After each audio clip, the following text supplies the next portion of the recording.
Okay, we're live.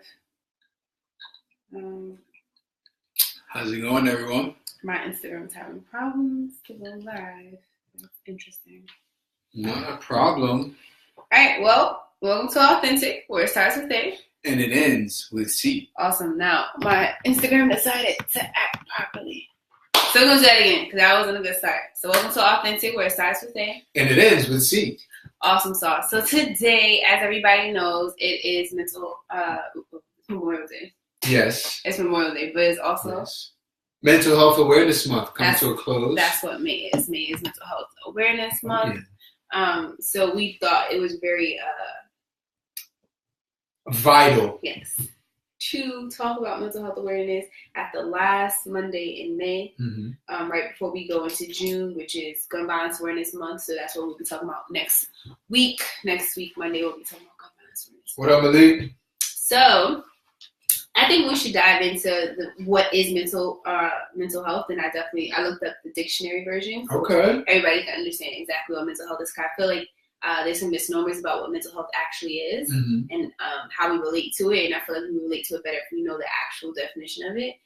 So it's a person's condition with regard to their psychological and emotional well-being. Okay. So what does that sound like to you? Psychological and emotional well-being? Yeah, but I dug deeper and I looked at the definition of psychological because I feel like some people get that confused as well. Yeah, before you go deep into the Merriam-Webster's, when I hear psychological and emotional, when I hear psychological, I think brain, and then when I hear emotional, I think heart. So your mental health is regarding what are you thinking and what are you feeling. So even if if you feel bad emotionally, that's gonna affect your thinking patterns, and then if your thinking is all scattered, that has like a holistic effect too. Yeah.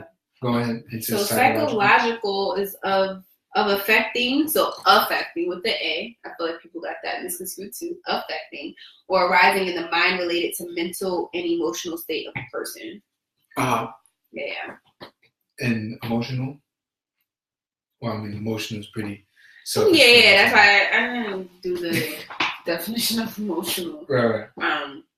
So yeah. So how you feel about that? Psychological and emotional well-being, or just the whole mental health? The whole mental health vibe. Yeah. Well, speaking of notebooks, he did his homework. Yeah, I did a little research on my own. I pulled down 4 pretty interesting stats. 1 out of 5 people in America suffer from a serious mental illness, and that is young people as well as adults. People in the LGBTQ community. It's IA at the end of that now. I just learned that because I watched this 101 with Charlamagne and Lena Waithe. So you gotta be respectful of people's things. Well, as I saw it written, it was LGBTQ. It ended with Q, and that is politically correct. That is all appropriate. And that community, people are in the LGBTQ world, are twice as likely to have a mental illness than those who are not. Interesting. I think it makes sense due to a lot of the social pressures that not being able to create, not being able to come out, wanting to, trying to find yourself. A lot of totally understand. Just anybody that is a part of a specific niche, or they have something different. Like if you have even if you have pigeon toes, you might be getting made fun of, and that's going to affect your mental health. Or people that struggle with obesity. That's true. Yeah, anybody that's different, it's Welcome like to everybody that is joining. The world is oppressive and that affects your mental health. Another really powerful one is that depression is the #1 cause of disability worldwide. That was shout outs to Dante who just joined. That was pretty shocking, and one that's seems logical, but it's still jarring to see. And 90% of people who commit suicides have an underlying mental illness, right? So that's interesting. we know that this is like a really pervasive issue that we either are dealing with on a day-to-day basis or not dealing with it. And either way, it's really, affecting our world. Well, when I posted yesterday on my Instagram stories, I'm very, I do that often. My Instagram stories be lit. But you forget to post in the regular feed. Yeah, I do forget to post in the regular feed. But when I post my Instagram stories, I posted my Instagram story yesterday, and I stated exactly what we were talking about today on Au+hentiC episode 2. Talk about mental health awareness, and I talked about mental health awareness, and I said what we're doing, and then I made a poll, and in the poll it said, how often do you discuss mental health with your friends? And just friends, not families, not significant others, just friends. And I asked that question, and hundreds of people look at my Instagram stories daily, and not that many people answer the poll, which is cool. Seeing the Instagram story, a lot of those people I know if they talk about it or don't talk about it. Sidebar. Yeah. Shout out to B Mac, just joined the live. Hello. That's our Uncle Hamper Bryant. So it was just interesting to see of the people that did respond. Some people said barely, it's barely never, or it's often and / sometimes. And for the people that said often and sometimes, it's like, okay, in what circle do you talk about mental health? And then the people that said barely never is like, but why don't you talk about mental health? And stuff like that. And then coming from backgrounds that we come from, is like mental health is all up through and around us and things like that. Many of you guys know I lost my father in 2014, and it was very abrupt. He didn't have an illness of any kind. Depression, and he was in the Army for 20 years, and he had PTSD. And so not a physical illness. Not a physical illness and stuff of that nature. And, he just went to sleep and just didn't wake up as God saw fit. And, that was a very interesting time in my life, because then we were friends already, and then we became closer, and we developed this relationship, and here we are married a year and some days later. So that made my mental health go haywire. Of course. And being in school at the time, I was really just like, oh my God, like this is really happening. And then like every day having to wake up and just remember, like, he's dead. You can't call him. You can't speak to him. You can't see him. He's dead. You can't call him. You can't speak to him. Like I had to wake up every day telling myself that. Did you have difficulty focusing in school? Yeah, it was because the semester he died that Friday, January 24th, 2014, and school started that Monday, the 27th. Wow. So it was like I was preparing for school that Friday before finding out. I also was in jury duty, so that's crazy in itself. So the Lord had it that I was going through all of these crazy stressors, and I was already crying and frustrated, and then put that on top of that. And then going to school on Monday, I just remember Daddy always wanted me, education is key and things of that nature. He instilled that in me. My mom, my grandma, grandpa, like, been instilled in me, what have you. But it was just like, if I'm going to school and I just experienced this crazy big loss, where's my mind at, really? Where would your mind would be with the crazy big loss? It wouldn't be with school. And anybody knows me, I'm a student. Like, I love to be in school. I love to learn. So it was hard for me. And that was the semester I was going to get all A's. So it was like, it was very hard for me. So I'm like, but I kept trying to push through school, and then teachers make you fill out like informational forms, like what you want to be called and names and stuff. Like America does it, like college does it and stuff like that. So in all my papers, I put my father is dead. So if I don't participate in school in your class, don't take it out on my participation grade. I just dealt with something. Normally I'm outspoken. Normally I'm this. Normally that. Normally stuff like that. And I remember just putting that on every class paper. The introduction papers and stuff of that nature. That brings up a really powerful point for me, because shout out to everybody that's joined. One of the big issues that I think causes a lot of the mental stress is that we experience these traumatic events in the midst of the high-speed train that is life. Yeah. You know what I mean? So, like, let's say when Dean Griffith passed away. Well, tell everybody who Dean Griffith this? Well, an honorable servant of the legendary member of his college. He was a mentor of us both. He played a huge role.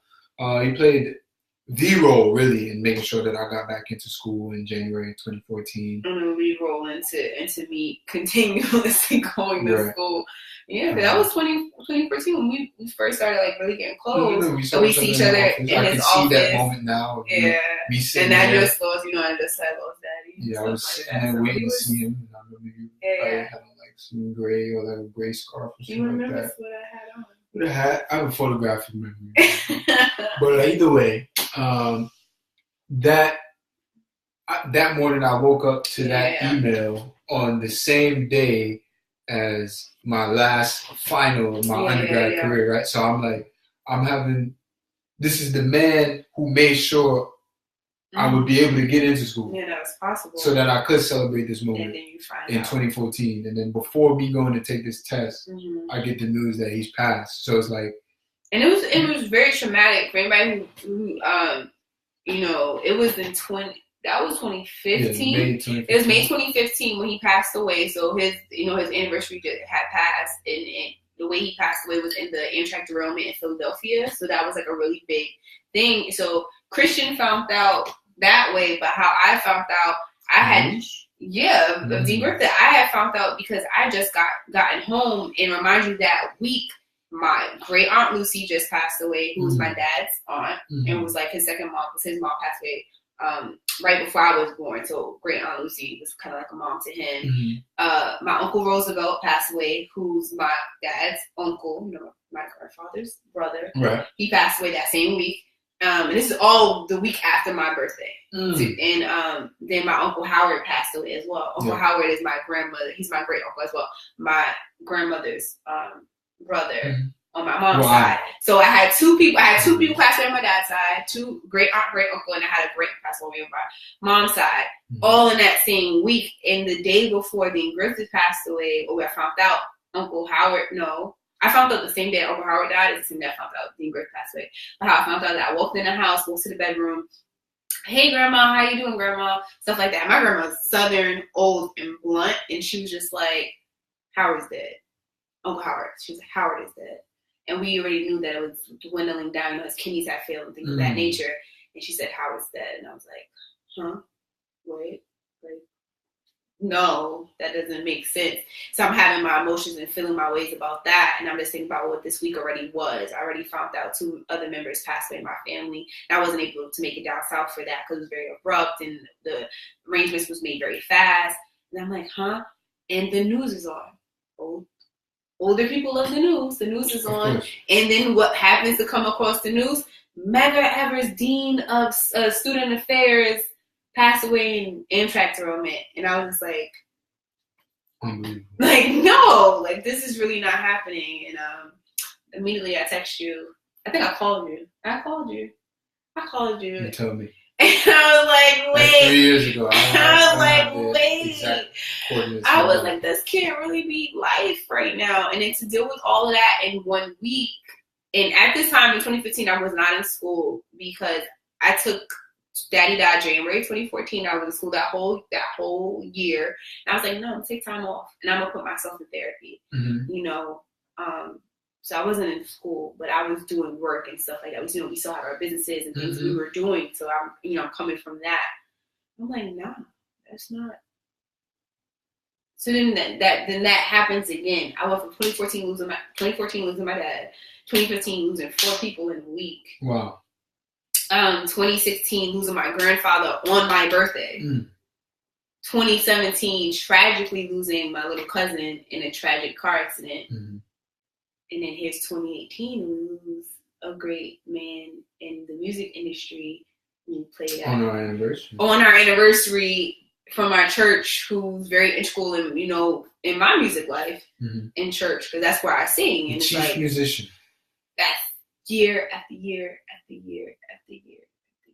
Oh, in 2015, Reverend Norman passed away, and in 2016, Mrs. Norman passed away. Yeah, I know. And big. Me, I come from a bit of a smaller family, so yeah. I didn't have as much experience with death Growing up outside of my great uncle and being connected with you has taught me so much about death. And death has an unfortunate way of teaching us a lot about life. You know, anytime that you have funerals, I'll say it's bittersweet. You know, I mean, you may not think, when you hear the word funeral, you may not think there's anything sweet about it, but I'm going to try to explain my rationale. If the person has been suffering physically or even mentally, then there's a sweetness to that. This person is free now from all of the pain that they've been enduring. Yeah, and they're no longer suffering. Right, and then there's also like sort of like it's almost like you're into the Hall of Fame now, right? Your life is now being respected and honored in a way that it really never was prior to, you know what I mean? Other than people getting, inducted into a Hall of Fame. Yeah. You know, the average person doesn't get. Hey, Vice Girl. The average person doesn't get the respect and the love and the adoration, especially on a day-to-day basis. Yeah, So in that regard, a funeral is sweet in that way. And then lastly, for the people who are attending, it's like a super spiritual experience anytime you go to a funeral, because it just makes you appreciate the people around you, appreciate life in general. It makes you reflect on the relationships that you have and that you hold dear and want to go do more. When we were at the funeral this past Saturday, I text my man's just on a random check-in. He didn't necessarily know that I was at the funeral, Gus. Oh. He didn't know I was there, but for me, it just like knowing that really this life thing is so fragile, it could be gone at any second. I'm like, okay, like you don't want to waste your life. You know what I'm saying? That's how I was feeling. It's just like, but even so I feel like in the Black community, and because we're just always, and I heard Lena Wave say this earlier in her interview with Charlamagne Tha God, I feel like everybody should watch that interview. That interview is really good, and she speaks about, she feels as though Black people are always running. Either you're running from something or you're running to something. And then we're always trying to survive. Yeah, and we're always working and always doing things and things of that nature. Do we ever take time? Do we ever just take time, and things of that nature? And it's like, do we ever just take time? Legit just take time. And I feel like that's what happens when people pass away. I feel like we have to deal with it when they die. And then normally how Black people do it, we wait, it's like that next week, that day, we have the funeral, right? So it's when that person dies up until, that week, and then it's the funeral. And then once the funeral is over and done with, once the burial is over and done with, it is over and done with. It itself is over and done with. But your mental probably is still going and doing what it does. Well, not probably. No, but for some people, certainly. For some people, some people could block that. Some people have created a blockage to block it out. You get what I'm saying? Some people just don't talk about it. Like, there's some people that I know, a lot of people that I know, parents that passed away, grandparents, like things of that nature passed away, and it's just it doesn't seem like it affected them at all, because they put that blockage and they're just working and they're just doing and they're working and they're doing and working. And then you could be like me. I had a legit mental breakdown in November 2014 because I was just doing school. I was doing what everybody was telling me to do because my dad died, and everybody was like, "Kid, you have to do this." You were running. You have to, and I was running and I was doing and I was going, and then we created this relationship, and I was like feeding into that and stuff like that. And I didn't take the time out to like truly, and I spoke about Daddy all the time to Christian, stuff like that. I couldn't do it at home, home wasn't the place to do it, coming from the fact that like my mom's siblings, my siblings from my mom don't have the same father as me, stuff like that. That's always a little barrier.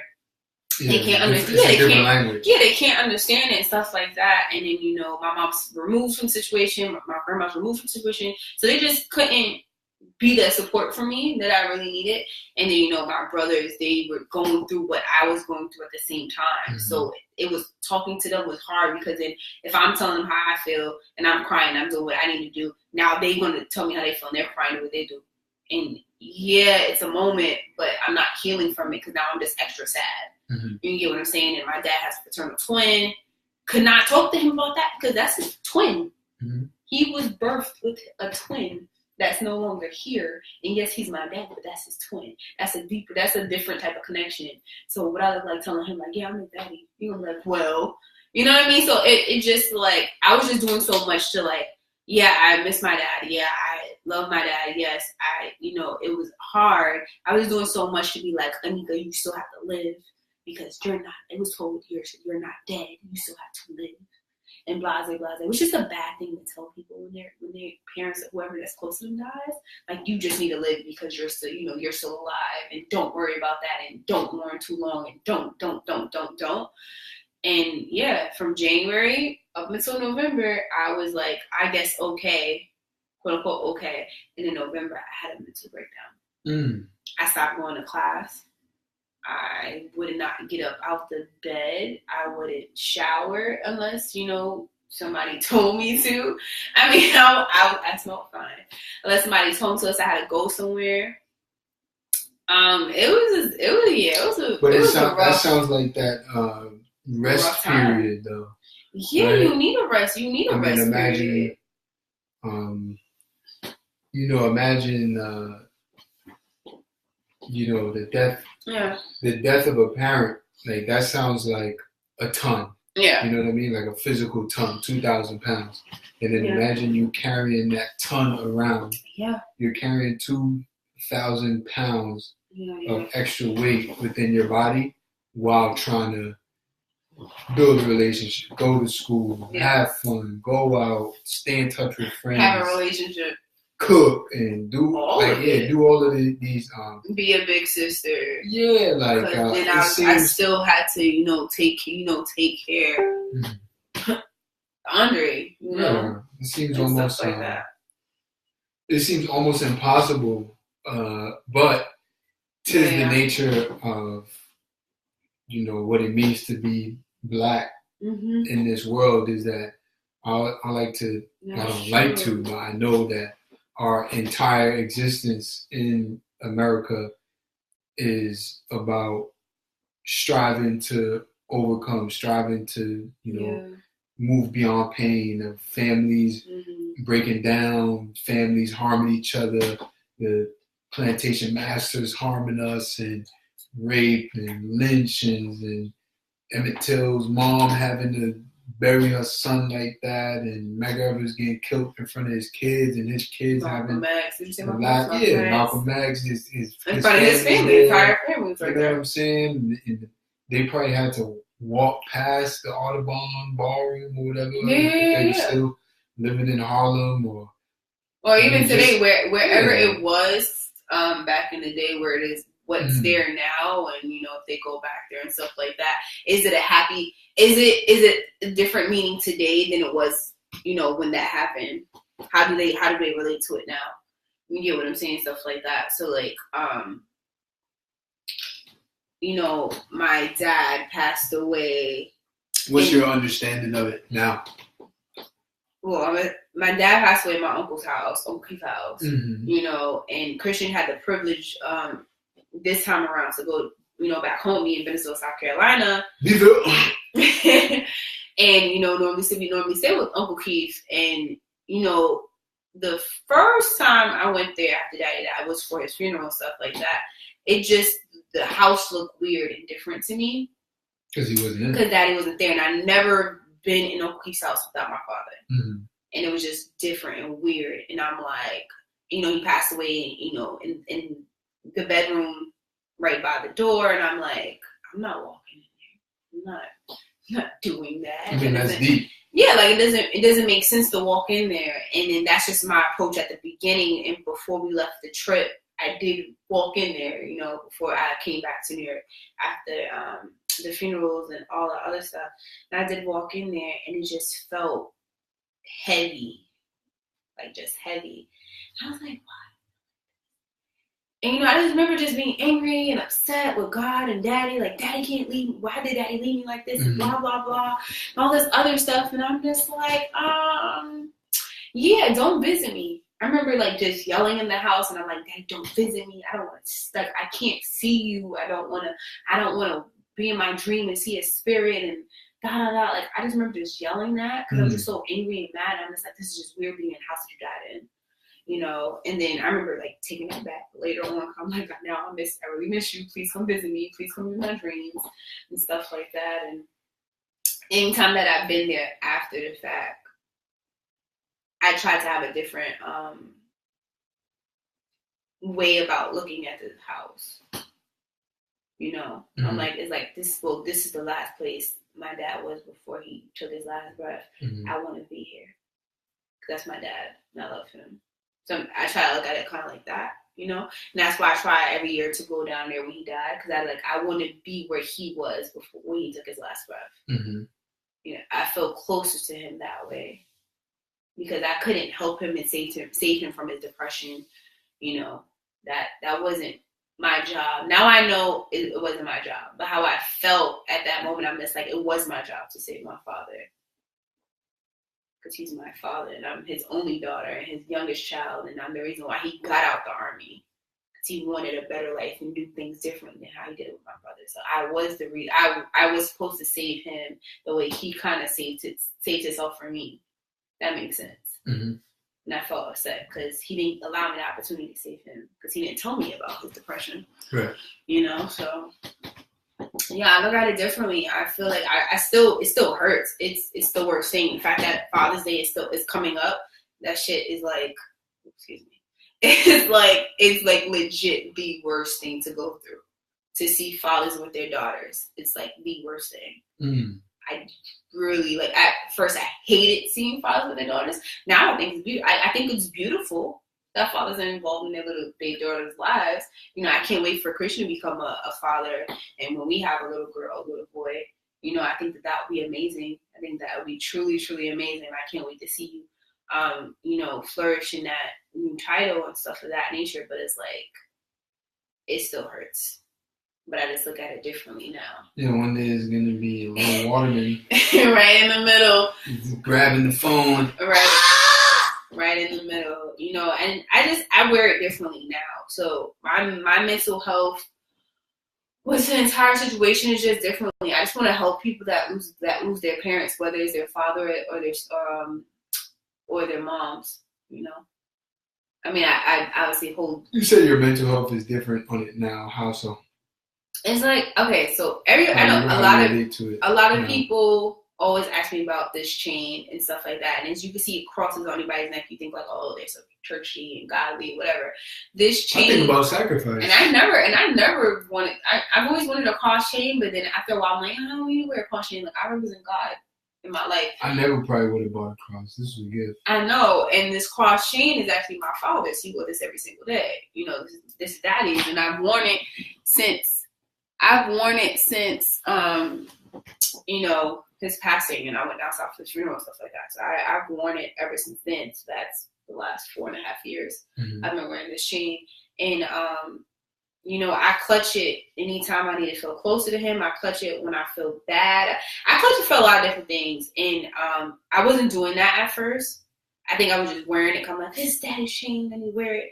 Or whatever case may be. And now it's like, I see him moving things around me to make things possible. Well, you know what I mean? Like our wedding day is like the biggest testimony about that because it was like the half marathon and it was like rainy and like I was stuck in traffic, couldn't get to the church the time I was supposed to be at the church, and it's like a lot of things just wasn't together the way I thought it would have been together. And like, here come Daddy, just with the help of God, we can't demote him. Just pushing things and making things and putting people in the place that they need to be to make things happened. I've seen that over and over and over again since his passing. So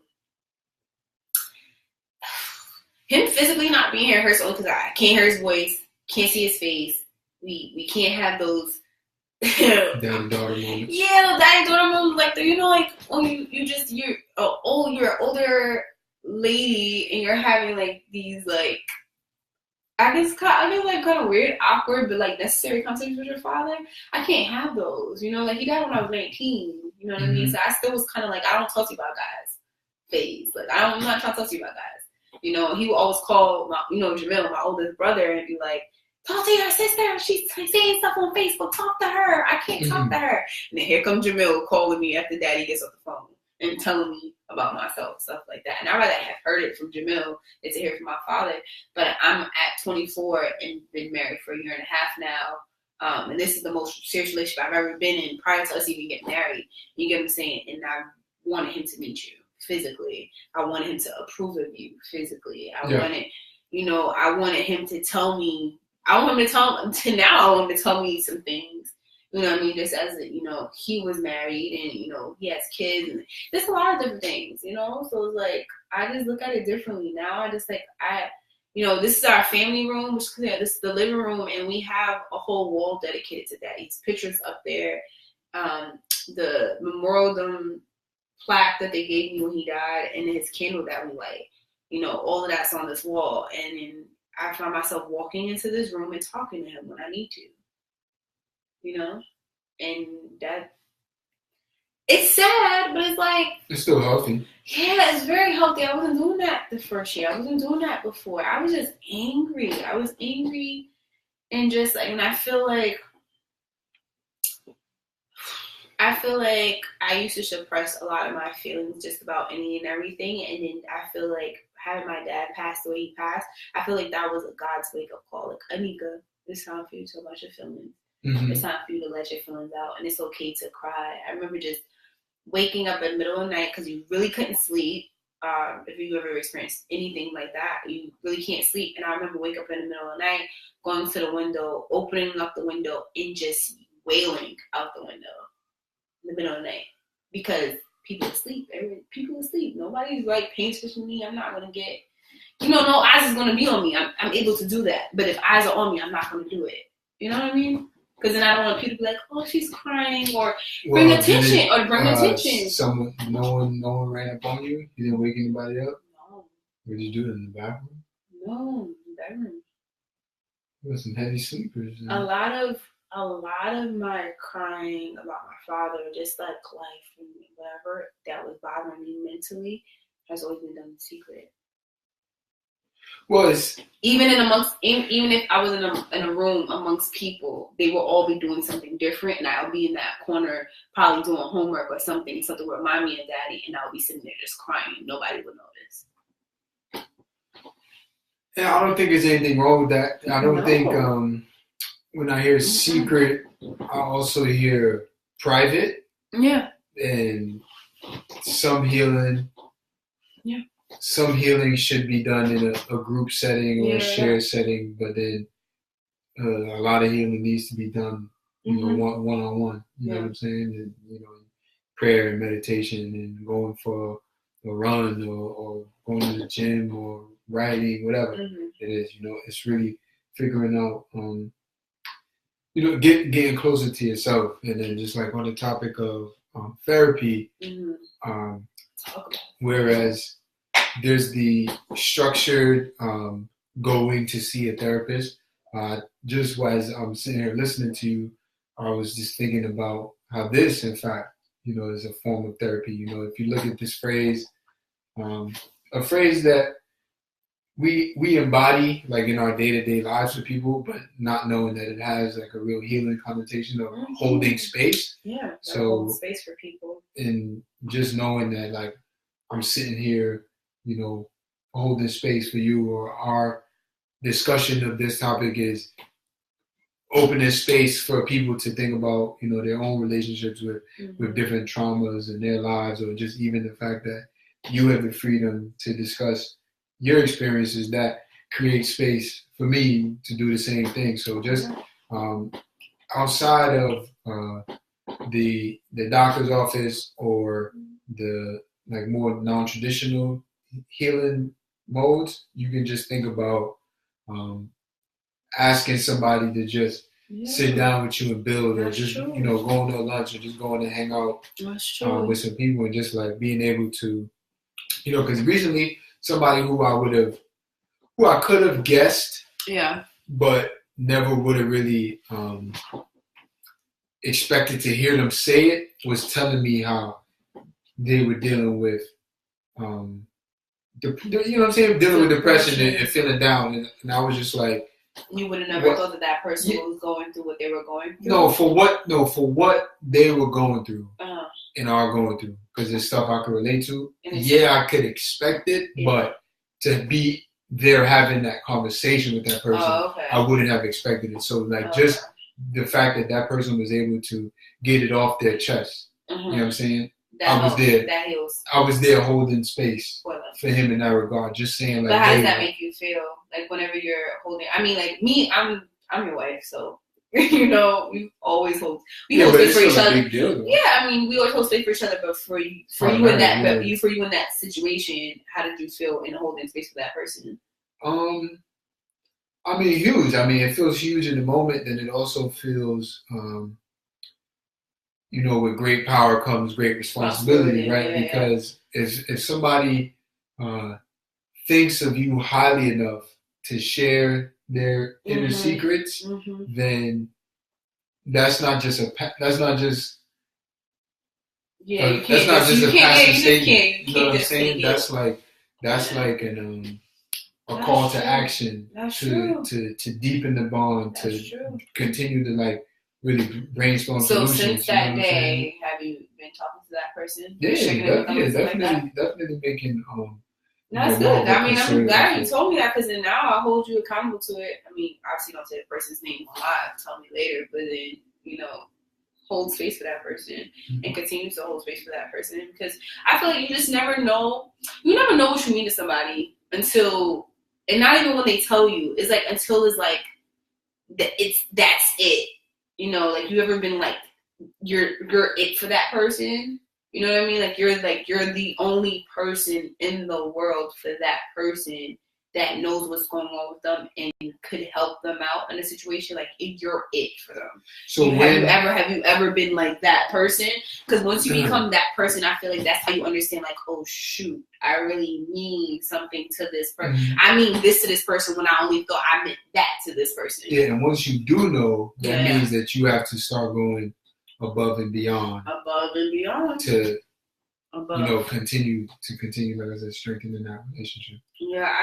I just feel as though, just go out there and hold some space, people. You have to hold space for people and have somebody hold space for you, because it it's reciprocity, right?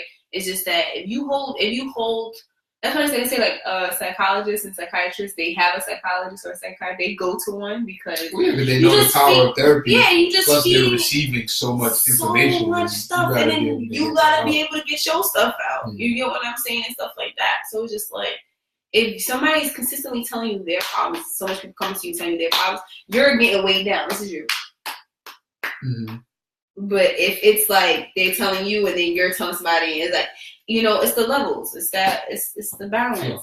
The flow, the balance, and stuff like that. So I just feel as though we gave you guys the Webster Dictionary version of what mental health is, and what psychological is and emotional and things of that nature. And then we tell you what our takes on it is. And I just feel as though us as people, as women, as men, as teenagers, as youth, as black people, we really need to talk about mental health more. It needs to be a better and bigger conversation.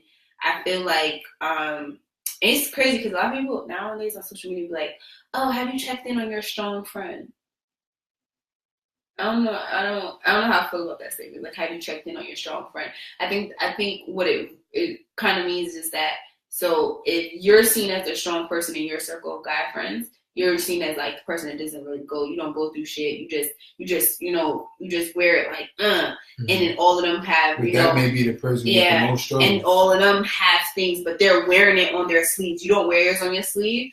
It's like the people that's wearing it on their sleeve, they always like, I guess like always the people that wear it on their sleeve, they're just always going through some shit. And the person that don't wear it on their sleeve, but they're going through some stuff in the back of their mind, but you would never know it. It's like those people need to check on you. I think that's kind of what it means. Nobody has told me, and I've always been asking, like, what is that check on your strong friend mean? What have you? But we need to check on each other. I feel like, people like to the people when they want things. People like to the people, because they want to do things, or, just like random stuff. But it's just like, if you check on somebody, you really like, hey, how are you doing? And you legit mean, hey, how are you doing? You really want to know how that person is actually doing. Not surface level stuff. Not that, oh, I'm okay. Oh, I'm good. But like surface level stuff. You know what I'm saying? I think it would be different. It would be a different conversation. I've learned that. I've learned to not just say, hey, I'm good. He was like, hey, how are you? You see people passing like, hey, how are you? Like, I'm good. One day I said, I'm bad. I told somebody, I was like, I'm bad. And I wasn't bad. I wasn't doing great. I was like, kind of like, And I told that person, I'm like, I'm bad. And we were in passing. You pass people, you just talk to people, you pass people. And that person stopped.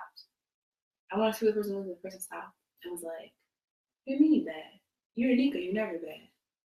I was like, what does that mean? I'm Anika, I'm never bad. I'm always smiling. I'm always posting, nice pictures. They see that I'm in a relationship, so they think everything's great.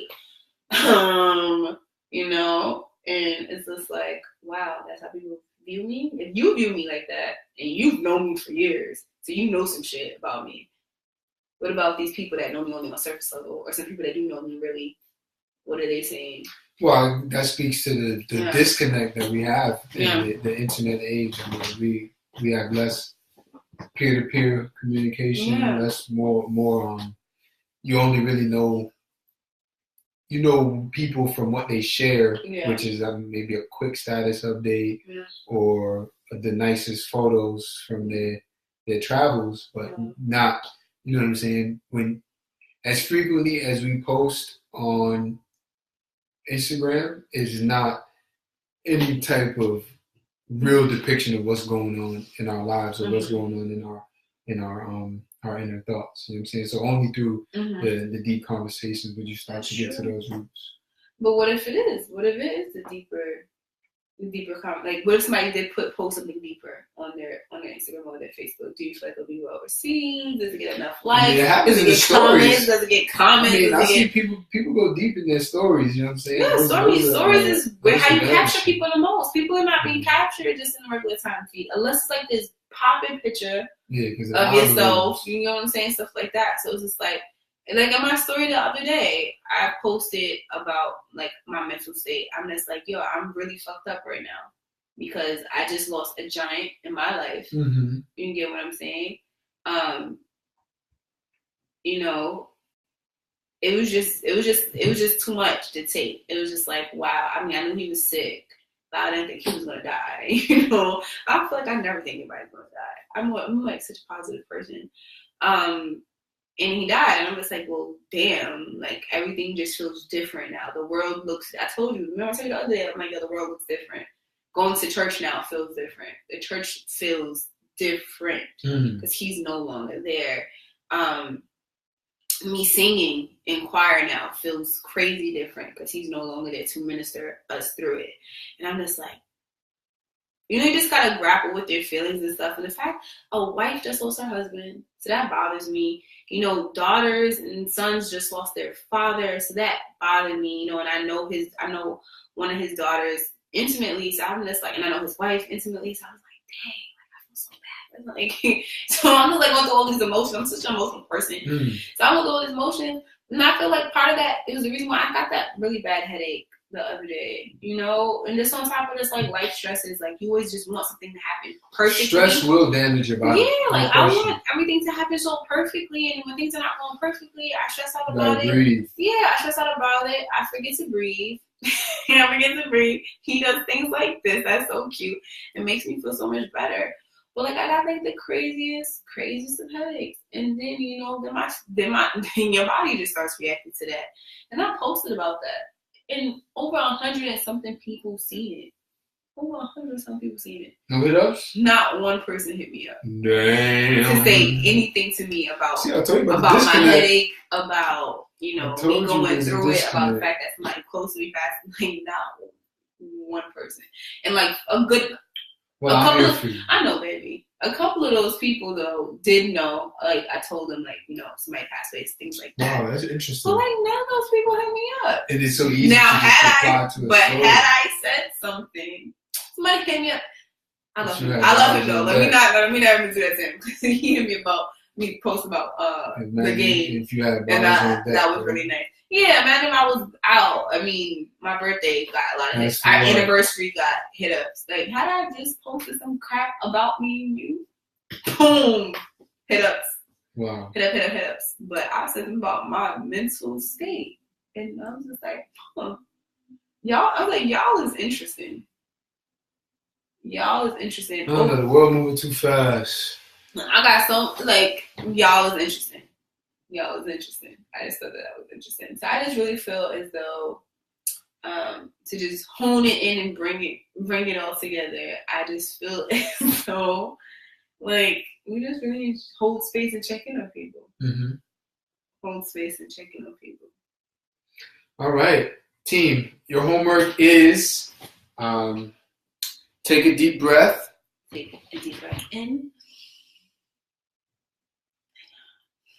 Okay, I didn't do it, but she said it. Just either tonight or tomorrow, just go check in with at least one person, and then hopefully that stimulates a positive law of attraction that hopefully somebody will hit you with a random hit up. You know what I mean? That's true. And that's true. On our part, we'll be seeing you next Monday for June 4th. Yeah, for our discussion on the topic of Gun Violence Awareness Month as we merge out of Mental Health Awareness Month and into GVAM, Gun Violence Awareness Month. Yes. Those two topics are really inextricably linked. You know what I'm saying? The issue of gun violence in our local communities has a huge impact on our mental health, and mental health issues within the Black community lead to gun violence. So we, through our work with InPeace, we have a really intimate relationship with these two topics. So we really looking forward to a pretty interesting show next week. If you have any questions, feel free to send them in, either Instagram, Facebook, our website, A+C.biz. On the promo side, we just relaunched our clothing brand. I'm not going to say the name for you, obviously you can see. Yeah. And continue to check out the Au+hentiC Network, both on your local social media accounts as well as our brand new YouTube channel. So with that being said, this is Christian. This is Anika, and this is Au+hentiC, where it starts with A. And it ends with C. I love you, babe. Love you too. Peace.